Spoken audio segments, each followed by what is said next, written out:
We're back.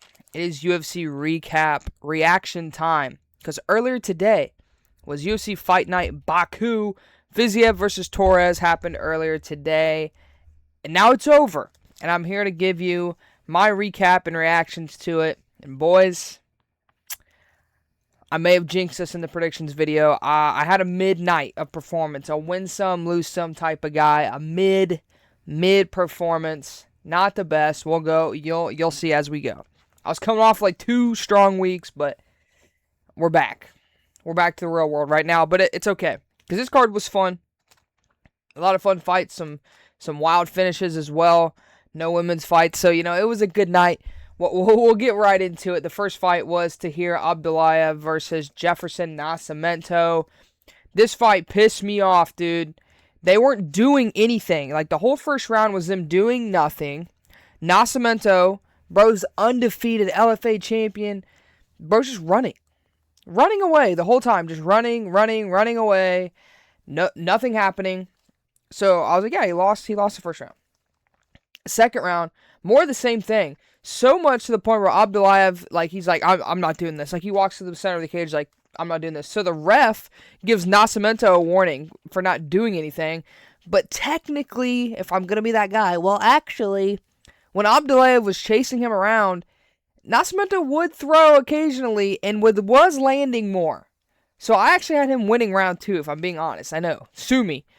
And then it goes into round 3. And how did it get to the point that it got to? Let me check here. I said Nascimento was throwing wild and sloppy again for the rest of this fight. But Abdullayev ended up on top and started landing some ground and pound. And good ground and pound. It's doing damage. Not enough damage to end the fight, but the ref did not care. Stops the fight right there. Says it's a ground and pound TKO with 30 seconds left. Don't get me wrong. The shots were hurting. They were doing damage. Nascimento's head was snapping back, but he was putting his head into the chest. He was trying to get overhooks, pull him in, close the space, close the distance. So he was still fighting intelligently, but the ref did not care. So that was a very bad stoppage. One of the worst ones I've seen in a while, but I don't really care because Nascimento was fighting like an absolute bum, and that was not fun to watch. Like I said, he wasn't doing anything. He was running away. When he would strike, it was loopy hooks. Big meaty hooks. Big loopy hooks from Jefferson Nascimento. So it wasn't even fun to watch to begin with. So yeah. I picked him to win too. So that was rough. But Tahir Abdullayev gets a win. Yeah. Pretty dog shit fight. We're going to move on. We move on to a fight that was actually very fun. Went exactly how I thought it would go. Bekzat Almakhan versus Gene Matsumoto. This fight was fun. Matsumoto gets it done by decision. And I will say, this was not a robbery. I've seen people calling this a robbery. This was not a robbery. He won rounds 2 and 3 and lost round 1. That's how I scored it. That's how I felt it went. It was a close fight. I wouldn't be mad if Bekzat won the fight. I don't think that would have been a robbery if he won. But it's not a robbery that Matsumoto won. That's how close the fight was. It's not a robbery either way. Bekzat definitely won round 1 because he dropped Matsumoto. But Matsumoto, he used his grappling and wrestling when he needed to. Bekzat had outstanding takedown defense for most of the fight. But Matsumoto, he started putting pressure on. He started getting into this firefight. And if you watch my predictions video, I talked about it. I said he likes to get into these wars. He likes to get into these scraps. A lot of his fights look that way. He had another one. And this one went his way. He had, like I said, it was a very close fight. They both landed good, big shots. And but it wasn't a robbery. It definitely was not a robbery. I don't know why people were saying it's a robbery. There was a judge, I do believe, that scored it 30-27 for him. Or it maybe not 30-27, but they scored the first round for Gene Matsumoto, which is not true. That did not go to him. That was Bekzat's round 100%. His corner, though, was very funny because he definitely lost round 1, and then he gets a takedown the last couple seconds. His corner's like, hey, you sealed it. You sealed it with that round. Wait, you sealed that round with that takedown, which I thought was funny. And then I think at the end of the second round, he does get cut, a pretty deep cut above his eyebrow. And his coach is like, yeah, this cut's bad, dude. It's deep. It's a deep cut. Just don't get hit. Okay. I mean, he's not wrong, but yeah, it was very interesting cornering from Gene Matsumoto's corner. But hey, it worked because he gets the win over Bekzat in the fight. That was a perfect prediction by me, so I was pretty proud of that one. That fight went exactly how I thought it would. Another fight that went pretty close to how I thought it would go. Daniil Donchenko versus Theodore Begdrugarin. Theodore versus Daniil Donchenko. Donchenko, wow, he's so fun to watch. The stuff he was doing on the feet, man, was crazy. He was chopping up the lead leg. He was working the body so well, so smooth, to where it ends up, I believe it's a head kick that he hits that drops Theodore, because he's got him thinking about the leg kicks, got him thinking about this body work. Ends up dropping, I believe, with the head kick, lands some more punches up against the cage. The ref sees enough of it. Second round knockout, TKO for Daniil Donchenko. I thought he was going to get it done in the first. He gets it done in the second. Still a good win for him, a good finish. What did he say? He said something that was pretty funny in the post-fight interview, and I'm trying to remember what it was. It was about the head kick, because he's like, he didn't know he could get his leg up that high. He didn't think he could do high kicks, so he surprised himself. He said with the head kick, which was pretty funny, but no, good win from him. Very entertaining guy. Yeah, not much to it. I'm excited to see him fight again. Theodore did not look bad. Like, he took it on short notice. It was his debut. It is what it is. But like I said in the predictions, that's a tough guy to get in your debut on short notice. So Donchenko gets it done, round 2 knockout. This fight I was completely wrong about, and I knew I was going to be wrong as soon as it started. Khan Offley versus Javier Reyes. I picked Reyes to win this fight. Thought he was going to be the better striker. This dude came out, bro, as soon as this fight started, his chin was here. Hands are right here. I was like, well, I'm getting this fight wrong. This dude's getting beat, and he did. He got beat. He gets submitted. In the first round, what did he get submitted with? I can't even remember off the top of my head. I literally watched these today, obviously, but I can't remember. Was he the one that got caught in the... No, that wasn't him that got caught in the guillotine, was it? Who knows, brother? He got submitted with something. I can't even remember. I'm not going to lie. But Khan Offley just looked good. He ends, like I said, submits him in the first round. Pretty sure he dropped Javier at one point as well. And then he catches him in a submission that I cannot remember off the top of my head. I was going to say guillotine. It still might have been. But I know we'll talk about it later. Abus Magomedov. You know what? Drawing a blank here. I'm sure it'll come to me later on while I'm recording this. But still. Submission from Khan Offley. Did not see that going that way at all. So that was a rough pick for me. But, hey. Good win for... Nickname, by the way. He goes by Genghis Khan Offley. We're just doing whatever, aren't we? We're doing whatever, brother. Anybody can be anyone. You know what? 2026. Let's do it. We move on. Middleweights. Nursultan Ruziboa versus Andre Poliev. Ruziboa, first round submission via rear naked choke, face crank type deal. He looked good, man. He looked good. And everyone thinks I was a knockout guy, and I do too. He has a lot of submissions, though. I believe he has 21 or something crazy, or maybe that's finishes. Not maybe finishes, not submissions, but still, he had a lot of submissions. Because if you look how many fights he has, dude has like 50 fights. So he's fought a lot. He's a dangerous guy. His only loss was to Joaquin Buckley. Didn't look bad on the feet, but immediately gets it to the ground, dominates on the ground, and he's fighting for this, trying to get this rear naked choke. Poliev kept trying to punch over his shoulder. Shouldn't do that. That opens up your neck. He starts trying to lock in the rear naked choke. He's kind of tucking his chin, but it's like on his face. And so it looks like he's about to, go out. And it wasn't enough for the ref to think he was out until his eyes popped out of his head and he's on the ground. Then the ref's like, oh, okay, that might be it. So then they stopped the fight, and Ruziboa gets a submission win there. Would not shut up on the microphone, just kept talking and kept talking. So much to where Bisping tries to cut him off, and Ruziboa yanks the microphone and Bisping back to him to say more stuff on the microphone. This dude has been gone for a minute. He had a lot to say, and Michael Bisping was not going to stop him. So Ruziboa gets it done. First round submission. Yeah, good win. I figured he'd win. I got that right. I didn't think it was going to look like that. A little more dominant than I thought, but hey, it is what it is. Now this, bro. Wow. Abdul Rahman Yakhiev, evil Mr. Beast, takes down Julius Walker 8 seconds into round number 1, probably even less than that. They come out, they touch gloves, they size each other up. Bink, one right hand that didn't even look like he was throwing hard. Right over the top, Julius Walker goes down stiff. Not enough for the ref to stop it. Yakhiev hits a couple more ground and pound punches. They end the fight. I think it was, they said, the 7th or 8th fastest knockout in UFC history. Yeah, dude just did that. earlier today. Blew my mind. Literally, like, they're about to talk about whatever, whoever in the white, this guy in the red gloves, this guy in the blue. They couldn't even get the regular stuff off because Yakev decided to end the fight in 8 seconds. So, dominant win. This dude's like been nothing but dominant in the UFC. So it's about time we pick it up here. Let's get him a challenge. Let's get Abdul Rahman Yakev a challenge, please. Evil Mr. Beast. All he does is take. He doesn't give. He takes. So he's been taking souls since he's been in the UFC. I believe all first round finishes. So yeah, let's get this guy a challenge, please. Dominant win there. I did pick him my first round knockout, so I did get that right. I did not think it would be in 8 seconds. Good lord. But let me get the notes here. Sorry. Anyway, we move on. After that, we went on to Farman Hazanov versus Eric Nolan. Holy wrestling, bro.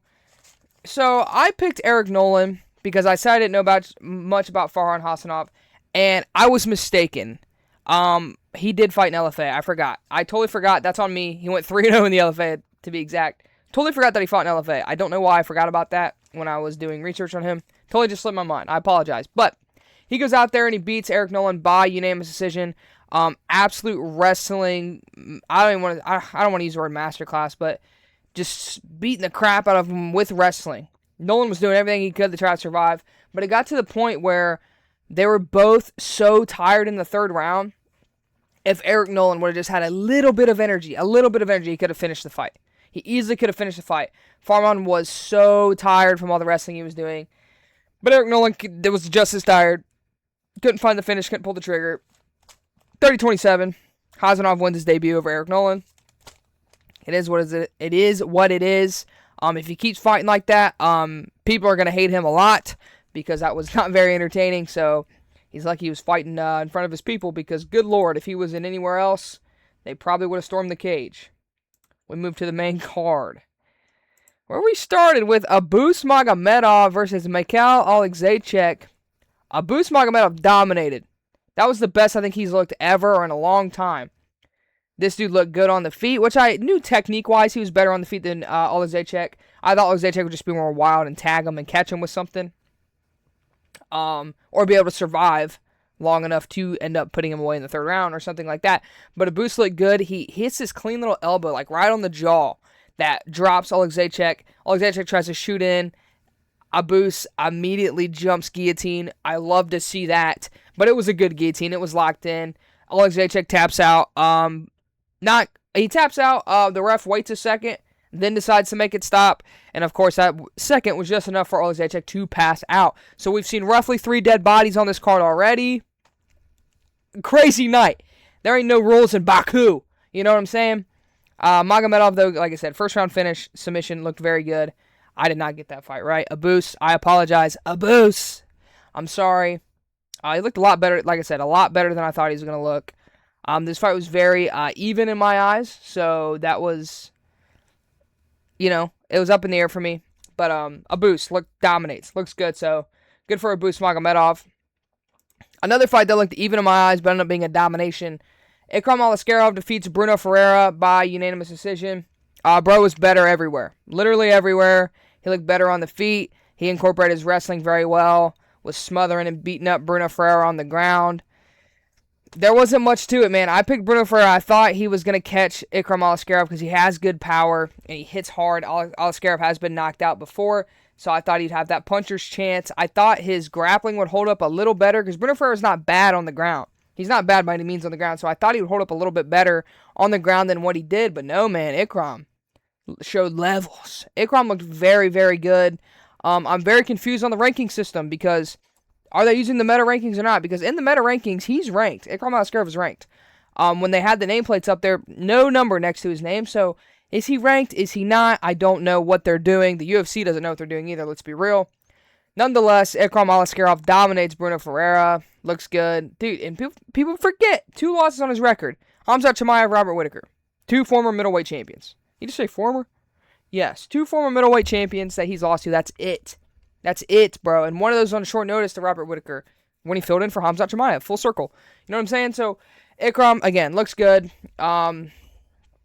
It's a bummer. I like Bruno Ferreira, but I do like Ikram Askarov a lot too. So that was kind of a win-win for me no matter who won that one.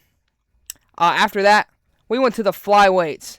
Azusam Abayev defeats Charles Johnson.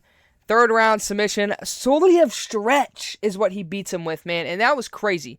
This fight was going exactly how I thought it would look.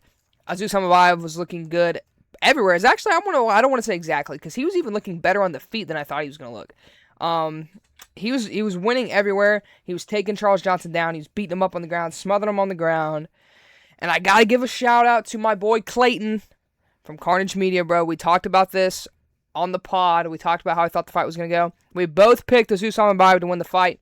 I picked Azusam Abayev to win by decision. Bunch of grappling, smothering Charles Johnson on the ground, beating him up 30-27. He said no. He goes, I think Azusam Abayev is going to get the submission. I was like, Charles Johnson's never been submitted. He goes, I know. I think he's going to get to the submission.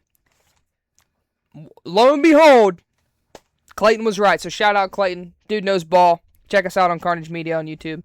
You already know what it is. That being said, Abayev gets the win. Moves to 24-3. He called for the title. Get in line, kid. Not today. You're not getting the title shot today, because they even talked. Even Bisping was kind of like, hey, Pantoja's there. Pantoja's there. So yeah, I think he would be like third in line for the title. And if Lonnie Kavanaugh beats Brandon Royval, you could argue fourth in line for the title. So yeah, you got some work to do, Azus, but you'll get there. Charles Johnson, by the way, everybody talks about him having the worst haircut in the UFC. It's right up there with Marcin Tybura. It's pretty bad. He's growing it out. It looks even worse. So still the worst haircut in the UFC. And Azusam Abayev, he looks like a baby with a goatee. Like his goatee looks fake, and he has a baby face. So yeah. So someone check on that guy. Someone check that kid's age. I didn't see his birth certificate. I don't know what they're doing over there, but hey, tough kid. But no, he gets it done. Next fight, brother. Nazim Sadikov, you liar! You LARPer, you fool! You made us all think you were very good, and your only loss was to Faresi Yam.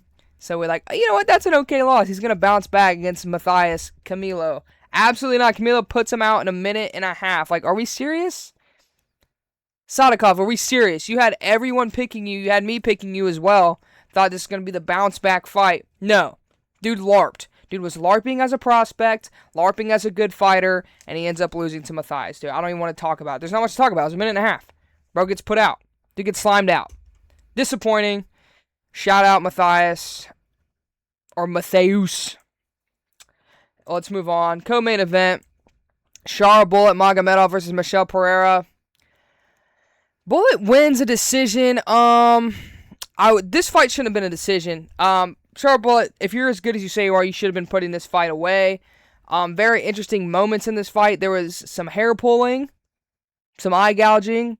Shara Bullet was getting freaky in there. I'm not going to lie. He was getting freaky. Hair pulling, eye gouging. I think he was slapping his ass too. I don't know. Dirty talking to Pereira in the corner. Who knows what was going on. But he does get the win by, it was not split. It was unanimous, but it was 29-28. He does get caught in the first round by Pereira. So, interesting fight. Very interesting fight, because I don't believe he got any points deducted. No, he didn't, because it's 29-28. So he didn't get any points deducted for the freaky business, the freaky buffoonery he was doing, the hijinks that he had going on. He didn't get any points deducted, which is interesting. A lot of interesting ref calls on the night, but it is what it is, right? But yeah, Shara Bullet gets it done, 17-1. Yeah, just kind of underwhelming. Like I said, not the performance I thought he was going to have. I thought he was going to finish that fight. I sure thought he was going to finish that fight, but hey, he does get the win, and that takes us to the main event, the reason we were all here. This one I'm kicking myself, dude, it hurts. We got Rafael Fiziev defeating Manuel Torres, round 2 knockout, right at the beginning of round 2, and it's funny, because I picked Manuel Torres, and in the breakdown, I was like, bro, Torres hits really hard. Rafael Fiziev, he's been through a lot. He's been through a lot of fights, been through a lot of wars. I was like, technically, he's better everywhere. I should just listen to myself, bro. I should listen to myself. I'm struggling with these main event matchups with these old guard, new guard. Every time I pick the new guard, they lose to the old guard. When I pick the old guard, Bilal Muhammad, they lose to the new guard. So I'm still trying to find my footing here with this old guard, new guard garbage they got going on. But Rafael Fiziev looked great. He immediately puts on pressure on the Manuel Torres. rocks, not only say rocks him, but lands a clean, it should have rocked him, lands a clean right hand right at the beginning of the fight, was, oh my god, excuse me, he was tearing up that calf, good calf kicks, incorporated his wrestling very well in Manuel Torres. He just looked good. Torres was loading up his punches heavy. He was throwing everything he had into his punches. He landed some clean shots. He had a nice, clean, stiff jab at the end of the first round. But obviously, he still lost the first round 100%. Fiziev, just, like I say, he looked good. They did talk about Manuel Torres. They said he wears a 3XL, I believe, in gloves. That is absolutely diabolical. His hands are massive. Dude's got mitts. No wonder he hits so hard. But anyway, that takes us in the beginning of round 2. Fiziev throws a spinning back heel kick, regular everyday stuff, sits Manuel Torres on his ass, and then finishes him with some ground and pound and gets the win in 15 seconds in round number 2, making my pick incorrect. But it is what it is, man. It was a fun card. Dana, your mom's a fun card. But Rafael Fiziev, I love watching him fight, and the best part, how happy this guy was to win. He was so happy. Like, this is so weird to say because he's a grown man that's bigger than me that could kill me. He's, super strong and manly. But it was kind of cute. I was like, aw. I was so happy for him. Like, he's all like, he couldn't stop. Like, he's like so excited. He's crying. And like, he gets so pumped up. He's just like, ah, ah. Like, he's so excited to win. I was like, bro, he loves this stuff. Like, I was so happy to see him. He was so happy to win. Like, he's like thanking Manuel Torres and hugging him.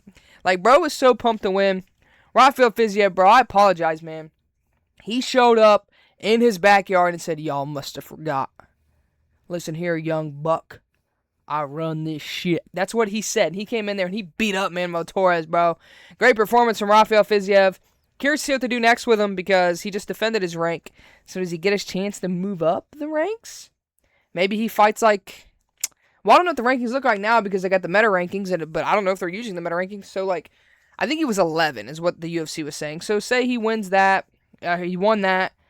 Maybe he fights like, I don't know. Who's sitting at like, that's Rufy up there at 7, isn't it? Nah, he's a little higher. I don't remember. I'd have to look at the rankings. But there could be some fun fights for him. Maybe like, say BSD loses or something to Patty. Maybe like a Fiziev versus BSD type of thing. I don't know.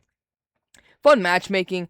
While I'm thinking about it, I gotta correct myself from my other video. My recap and reactions of Manel Cap and Kaiju Horiguchi, I talked about Navajo Sterling like he was a middleweight. Bro's a light heavyweight. I don't know why. I always associate him with middleweight for some reason in my head. Like, I was matchmaking, I'm like, him versus RoboCop, him versus Fluffy Hernandez. Like, bro, he's that light heavyweight. I don't know why I was doing that, so I do apologize about that. I just thought that was funny. It crossed my mind.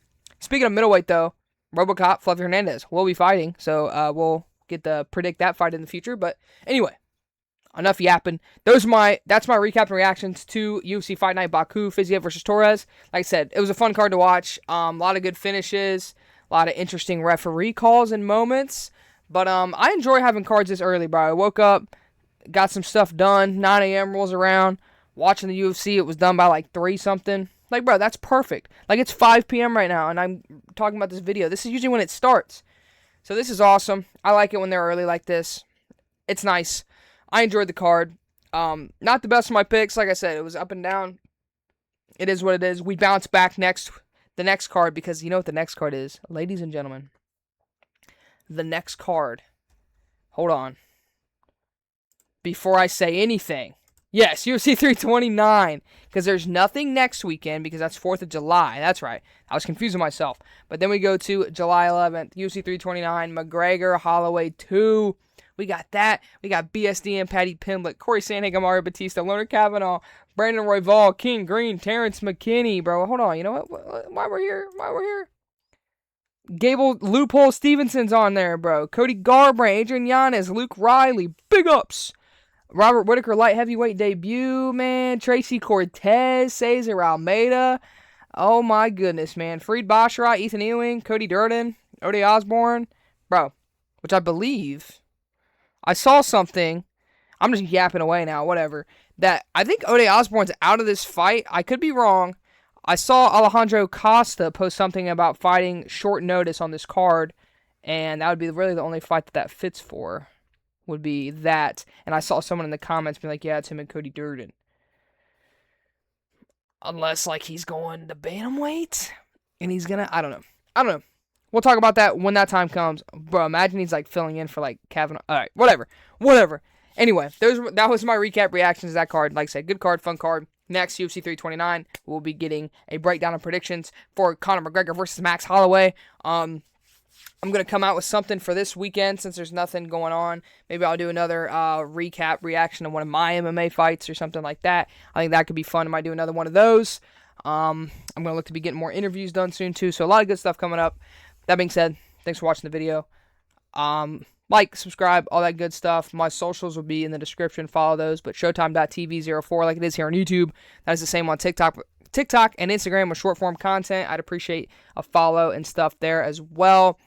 Comment what you guys thought about this card, how you did on your predictions. And yeah, I will see you guys whatever I do next. Like I said, I might do a recap, or not recap, but a watch-along reaction to one of my fights. But nonetheless, McGregor Holloway predictions will be coming soon. Stay tuned for that. The Mac is back. Let's get it.